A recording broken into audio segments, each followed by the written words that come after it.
말씀을 가지고 이 땅의 지도층, 제사장, 족장, 왕족들이 하나님 앞에서 겉으로는 신앙생활을 하면서 내적으로는 무너져진 모습을 그 올무에서 벗어나기 위해서는 들어야 되고 깨달아야 되고 귀를 기울여야 된다, 이렇게 말씀을 드렸습니다.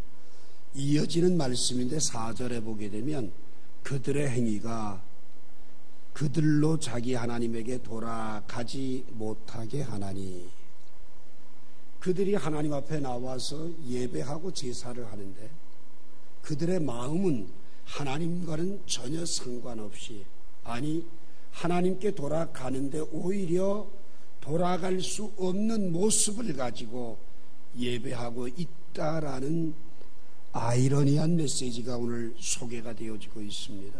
안 믿는 사람을 두고 하는 말이 아닙니다. 이스라엘과 유다를 두고 하는 말이요, 제사장들과 족장들과 왕족들을 두고 하는 말입니다.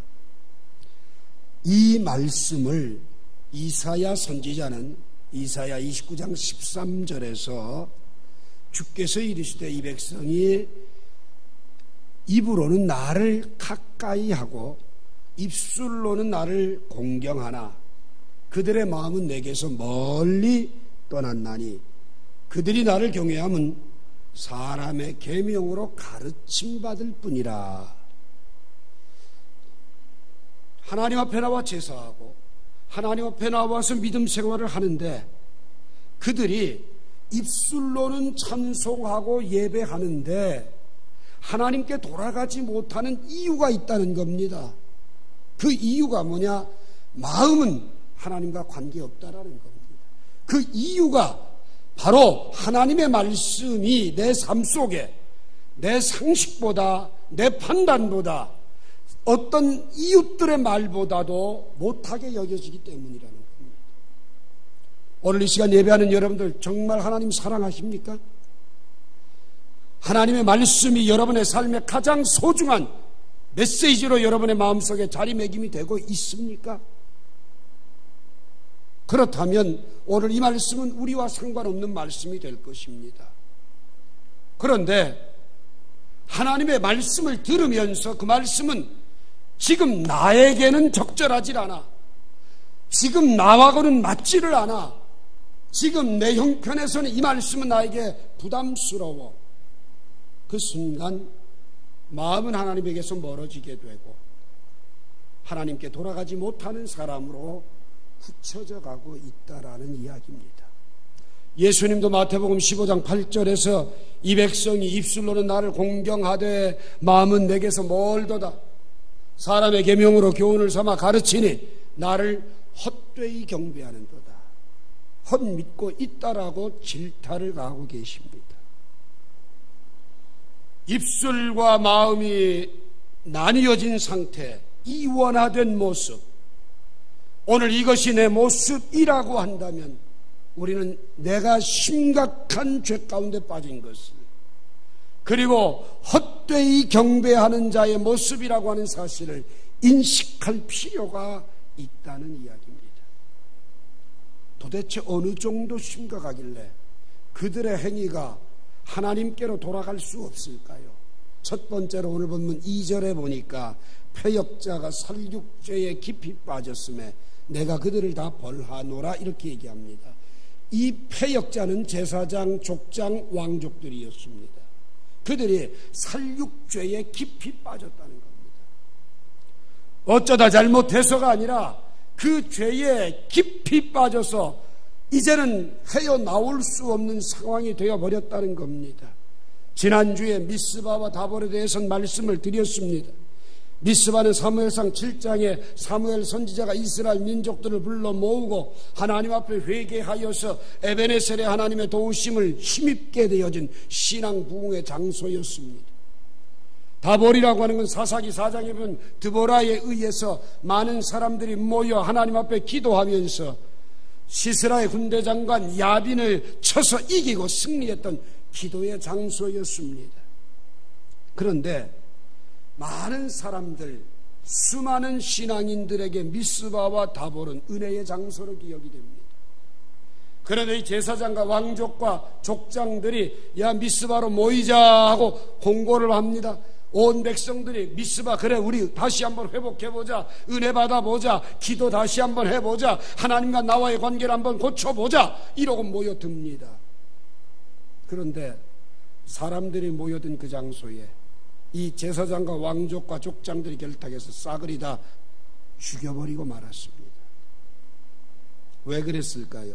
자기들의 죄를 은폐하기 위해서, 자기들의 잘못을 숨기기 위해서. 마치 우리 광주 사태 때 진압군들에 의해서 수많은 젊은이들이 총살을 당하고 도저히 밀려서 땅속에 파묻혔던 것과 똑같이 죄를 숨겨보고 은폐하기 위해서 이런 죄를 서슴없이 저질러서 그 죄가 깊이 빠졌다라는 이야기입니다. 여러분, 지도층이 병들면 백성들이 아무리 몸부림쳐도 고칠 수 없습니다. 거기에 종교 지도자들마저 같이 썩어버리면 왕족과 족장들이 썩어도 제사장은 썩지 말아야 되는데 제사장이 앞장서 썩게 되면 이건 고질병으로 고칠 수가 없습니다. 왜? 바른 소리 할 사람이 아무도 없거든요. 오늘 여러분 이 말씀에 참 의아심이 갑니다. 과연 정말 이렇게 그들이 공모해서 엄청나게 살인죄를 저질렀다는 것이 사실일까? 신정국가이기 때문에 가능합니다. 하나님이 다스리는 나라, 하나님이 통치하시면 가장 이상적이고 가장 행복한 나라가 될 수 있습니다. 그런데 이 신정국가의 믿음이 무너져 버리게 되면 가장 많이 썩은 나라가 되어버리고 마는 겁니다.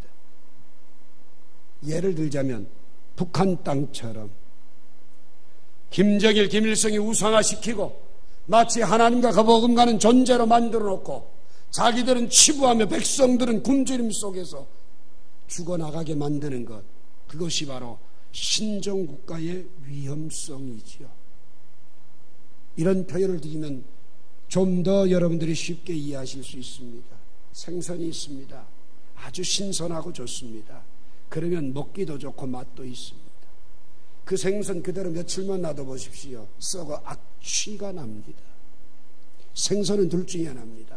신선하면 가치가 있고 썩으면 악취 때문에 힘들어집니다. 오늘 여러분과 제가 이 땅의 모습을 볼 수 있길 바랍니다.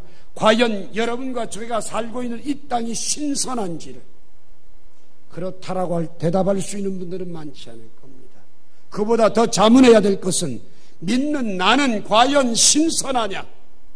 그분이 보실 때 정말 악취가 나지 않고 그리스도의 향기로서 사망에서 생명에 이르게 하는 냄새가 나는 사람인가?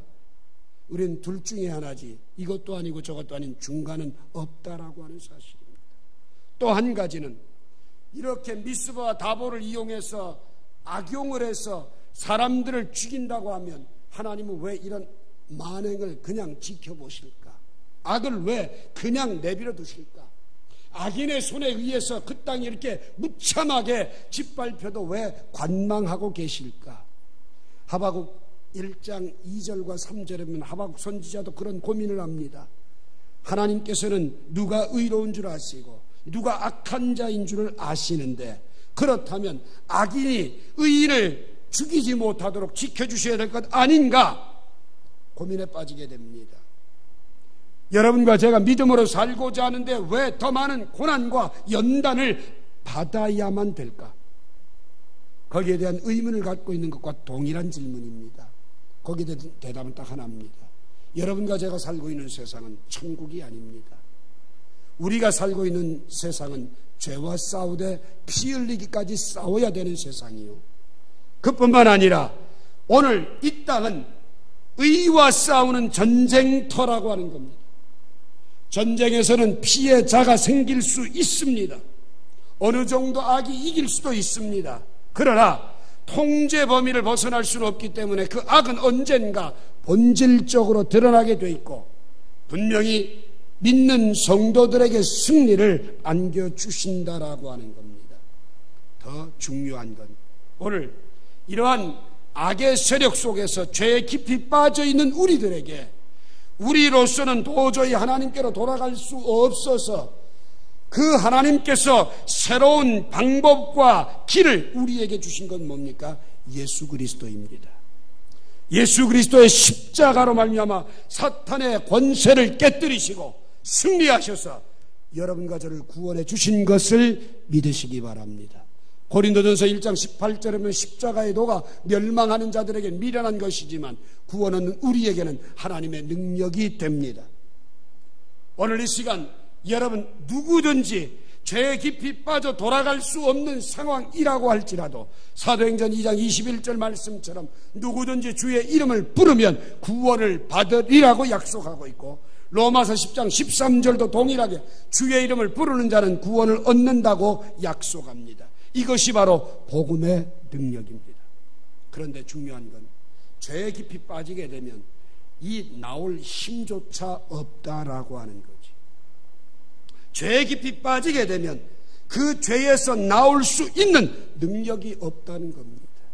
우리의 힘으로 할 수 있는 게 하나도 없습니다. 그분이 내게 손을 내밀어 주셔야 되고 그분이 나를 붙잡아 주셔야만 가능합니다.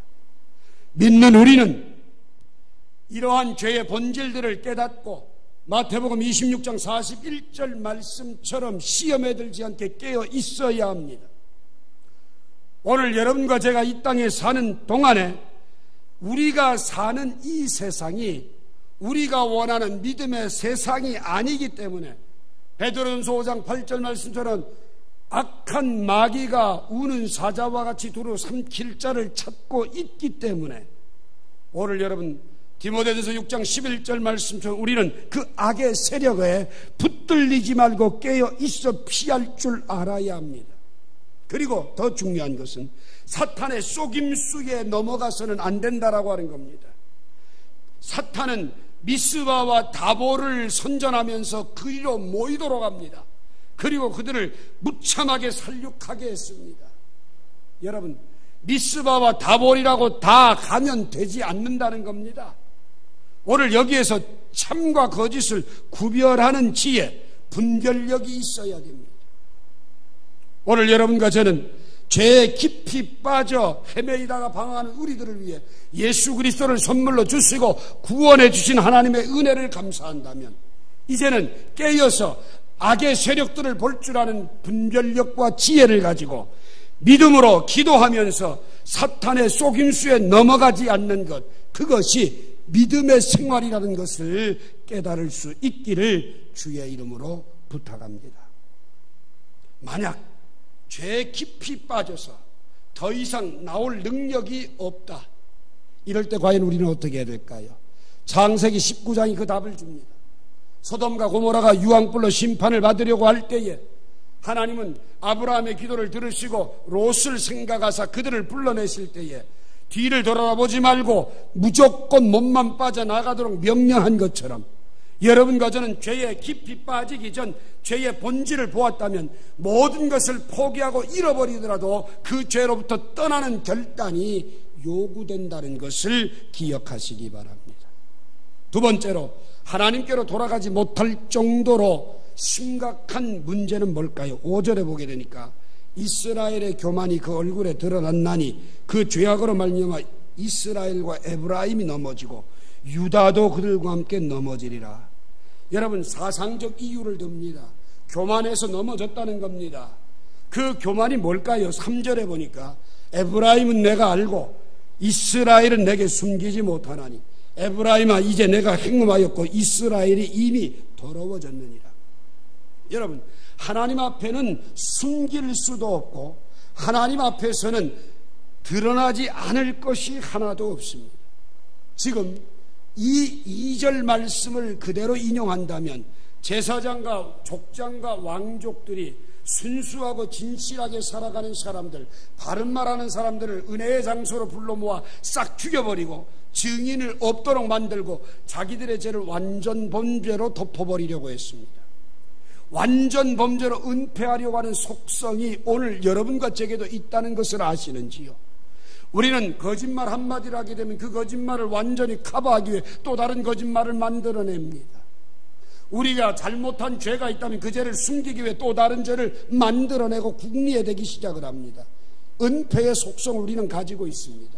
그 은폐의 속성이 한 단계 두 단계를 넘어가게 되면 하나님은 내가 알고 있다, 숨기울 수 없다, 분명히 드러나게 된다, 그리고 그 교만이 네 얼굴에 나타나게 된다라고 말씀하고 있습니다.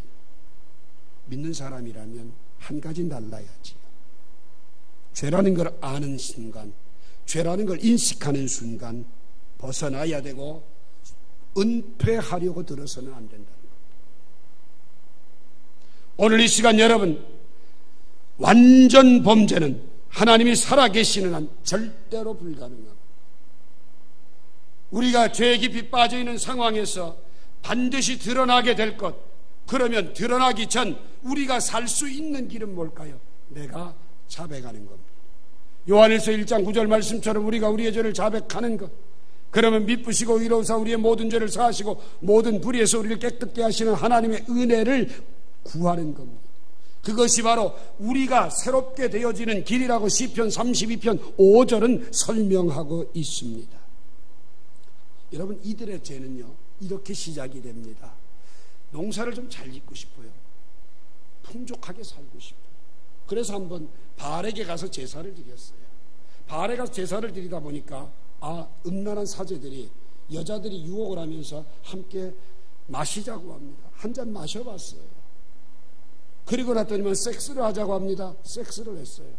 한번 딱 걸리고 나니까 그 다음부터는 무조건 오라 그러면 안 갈 수가 없는 처지가 됐어요.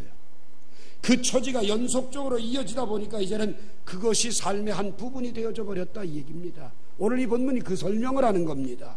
조금 잘 살아보려고, 조금 넉넉하게 살아보려고, 좀 편하게 살아보려고 한번 쓱 저질러 봤더니만 이제 그것이 내 삶의 고리가 되어져서 벗어날 수 없는 모양이 되어져 버렸다는 겁니다.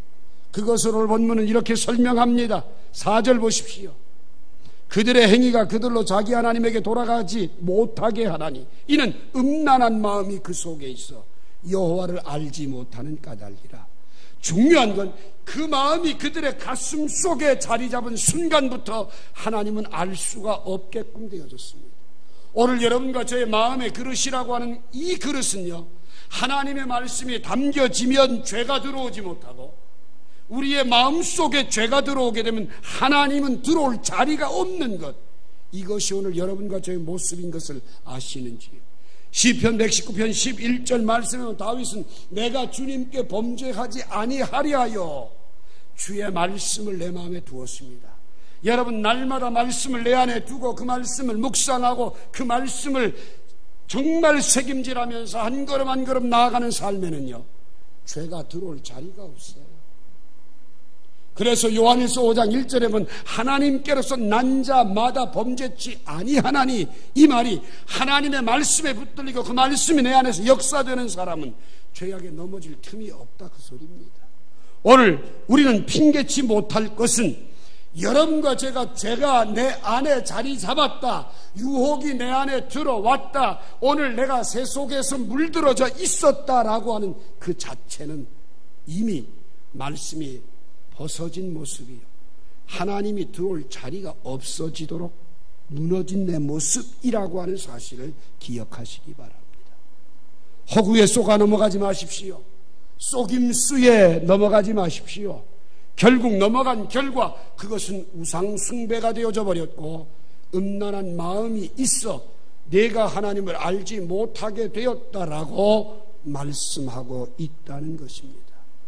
마지막으로 세 번째 6절과 7절 봅시다. 그들이 양떼와 소떼를 끌고 여호와를 찾으러 갈지라도 만나지 못할 것은 이미 그들에게서 떠나셨습니다. 그들이 여호와께 정조를 지키지 아니하고 사생아를 낳았으니 그러므로 세 달이 그들과 그 기업을 함께 삼키리로다. 자, 지금 많은 사람들이 재물을 잔뜩 들고 옵니다. 양떼와 소떼를 끌고 와서 하나님 앞에 제사 지내겠다고 옵니다. 왔는데 하나님을 만날 수가 없어요. 왜? 하나님이 떠나셨기 때문에. 여러분, 재물이 뭡니까? 내가 잘못한 죄를 전가해서 그걸 잡아서 대신 속죄의 예물로 드리는 겁니다. 많은 양떼와 많은 소떼라는 말은 그만큼 풍요로워졌다라는 말도 되겠지만 그만큼 죄가 많다는 이야기도 됩니다. 그런데 속죄하러 와서 나는 죄인입니다라고 엎드렸는데 그 하나님을 만나지 못한다. 이거 뭐예요? 헛된 신앙생활입니다. 오늘 이 시간 여러분과 제가 왜 예수 믿습니까? 우리가 죄인이기 때문에 예수 믿습니다. 왜 이 시간 예배합니까? 하나님 앞에 죄로부터 새로워지기 위해서 이 시간 예배하며 하나님 앞에 회개에 합당한 열매를 맺기 위해서 이 예배를 통해 하나님과의 만남이 이루어져야 합니다. 중요한 건 나는 만나러 왔는데, 모든 희생을 준비하고 왔는데 그분을 만날 수가 없다는 것, 이게 얼마나 안타까운 현실입니까? 하나님이 원하는 건 소나 양이 아닙니다. 재물이 아닙니다. 시편 51편 10절에면 정직한 마음을 원하신다고 했습니다. 소나 양을 떼로 끌고 가는 건 내가 이만큼 하나님을 사랑하고 정성을 드립니다 자랑하기 위해서가 아닙니다. 내 행위를 드러내고 피하라기 위해서가 아닙니다. 오늘 여러분과 저는 하나님과의 만남이 이루어지지 않는 예배라면 그 원인을 찾아야 합니다. 어떤 경우 하나님을 만날 수 없을까요? 7절은 선명하게 얘기합니다. 그들이 여호와께 정조를 지키지 아니하였기 때문이라는 겁니다. 정조라는 말이 뭡니까? 시대에 뒤떨어진 이야기라고 여러분 들으실는지 몰라요. 하나님은 정조 개념에 대해서 명확하게 말씀합니다. 두 집 살림 차리지 말라는 이야기입니다. 한쪽에는 예배당에 몸을 담가놓고 또 다른 한쪽엔 새 속에 물들어서 멋대로 살아가는 삶, 두 집 살림 살고 있다면 그 사람은 하나님 만날 수 없다라고 얘기합니다. 에베소 4장 30절은 말합니다. 하나님의 성령을 근심하게 하지 말라. 그 안에서 너희가 구원의 날까지 인치심을 받았다고 말씀을 합니다. 하나님은요, 우리에게 이용당하지 않으십니다. 연약한 자는 정말 많이 넘어지고 쓰러져도 회개하면 용서해 주십니다. 그러나 하나님의 은혜를 남용하고 스스로 죄를 즐기고 합리화시키는 사람에 대해서는 만나주지 않겠다라고 잘라서 이야기합니다. 그런데 그들이 뭐라고 얘기하는 줄 아십니까? 7절 마지막에 보게 되면 그러므로 세 달이 그들과 그 기업을 함께 삼키리라. 세 달 타령을 합니다. 세 달이란 말은 절기예요. 지금 현대식 표현을 할게요. 내가 하나님 앞에 온갖 죄를 지고 알고도 모르고 많은 죄를 졌고 믿음 생활을 한다고 하면서도 잘못된 삶을 많이 살았지만 예수님이 내 죄 때문에 십자가에 못 박혀 고난 당하셨고 그분이 십자가에 나의 죄를 짊어지고 청산하셨다면 난 용서받을 수 있어. 그리고 정말 십자가에 못 박혀 죽으신 그분이 3일 만에 부활하셨다면 나도 이제는 죄에서 승리할 수 있어.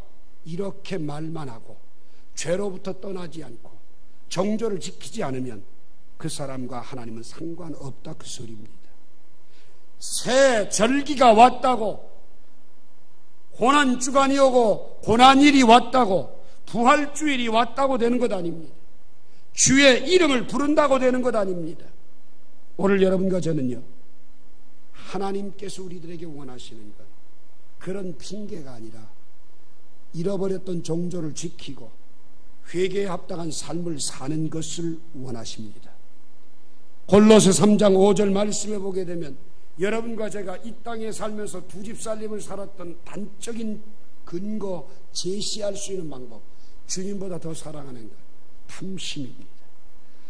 탐심은 우상 숭배라고 성경은 못 박아 이야기합니다. 오늘 하나님의 백성들이 순수하기를 원하십니다. 오늘 여러분과 제게 주님이 원하시는 건 정직한 마음을 원하십니다. 오늘 주님이 여러분과 제게 원하는 것은 내 모습 그대로 나를 열고 주님 받아달라고 하는 고백을 원하셔요. 그런데 우리는 순수함을 잃었습니다. 신선도도 잃어버리고 악취가 납니다. 그리고 노골화된 죄의 모습 속에서 교만이 얼굴에서 드러나고 있습니다. 교회는, 그리고 성도는 거룩함을 잃어버리는 순간 하나님과 상관없는 사람입니다. 하나님과 상관없는 교회, 하나님과 상관없는 성도, 그들이 예배한다면 만나지 못하리라. 이건 너무나도 자명한 이야기 아니겠습니까? 오늘 이 시간 죄에 깊이 빠진 나를 발견할 수 있기 원합니다. 교만이 극에 달해 얼굴에 드러나 있는 내 모습을 볼 수 있기를 원합니다. 정조를 잃어버리고 되는 대로 살아가고 편안하게 살고 싶어하는 잘못된 내 모습들을 찾기를 원합니다. 여기에서 살 수 있는 길은 예수뿐입니다. 오직 예수 그리스도가 우리를 변화시킬 겁니다. 고린도서 5장 17절에 누구든지 그리스도 안에 있으면 새로운 피조물이라 이전 것은 지나갔으니 보라 새 것이 되었도다. 그리스도 안에서 새롭게 되는 여러분과 제가 되길 주의 이름으로 축원합니다. 기도합시다.